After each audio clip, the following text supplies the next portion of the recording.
Assalamualaikum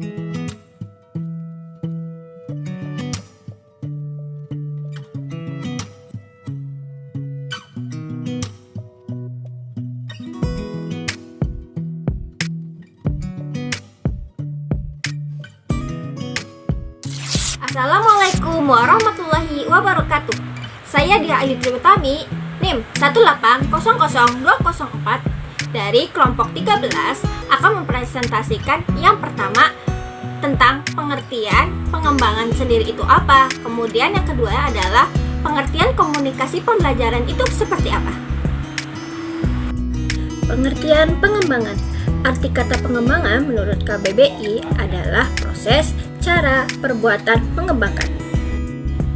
Pengertian komunikasi.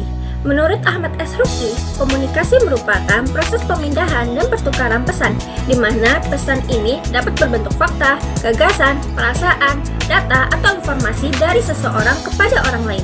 Proses ini dilakukan dengan tujuan untuk mempengaruhi dan atau mengubah informasi yang dimiliki serta tingkah laku orang yang menerima pesan tersebut.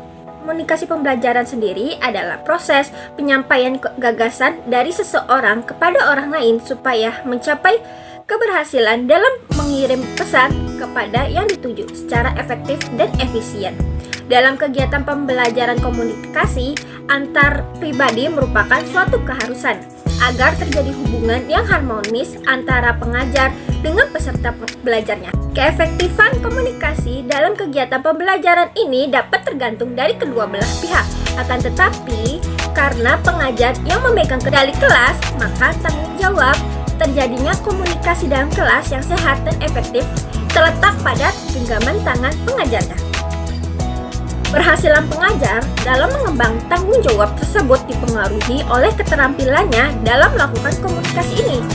Terkait dengan proses pengajaran, komunikasi dikatakan efektif jika pesan yang dalam hal ini adalah materi pengajaran dapat disampaikan dengan baik serta dapat dipahami, kemudian mendapatkan umpan balik yang positif dari anak-anaknya. Dilihat dari prosesnya, komunikasi itu dibagi menjadi dua. Yang pertama itu komunikasi verbal dan yang kedua adalah komunikasi non-verbal. Komunikasi verbal adalah komunikasi dengan menggunakan bahasa, baik itu bahasa tulis maupun bahasa lisan.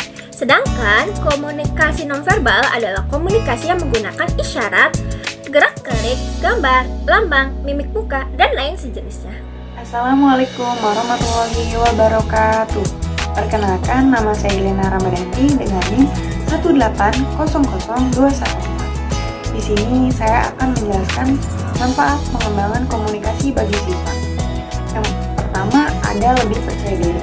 Jadi, dengan mengembangkan komunikasi ini, siswa diharapkan bisa lebih percaya diri ketika berkomunikasi, baik dengan sesamanya, orang tua, maupun dengan guru-guru yang ada di sekolah. Lalu yang kedua itu, tidak malu ketika bertanya. Jadi siswa diharapkan ketika bertanya tidak menyuruh temannya dan mereka bisa bertanya sendiri.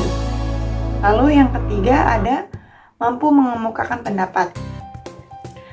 Nah, dengan mengembangkan komunikasi ini, siswa diharapkan bisa mengungkapkan pendapat mereka tanpa malu-malu. Lalu yang keempat ada berinteraksi dengan baik. Dengan pengembangan komunikasi ini, siswa diharapkan bisa berkomunikasi dengan baik dengan teman-temannya dan guru-guru yang ada di sekolah serta orang tua. Selanjutnya ada pola pengembangan komunikasi. Pada pola pengembangan komunikasi ini terbagi menjadi 3. Yang pertama itu ada pola komunikasi sebagai aksi atau komunikasi satu arah. Jadi diharapkan siswa bisa bercerita atau memaparkan di depan kelas dengan penuh percaya diri.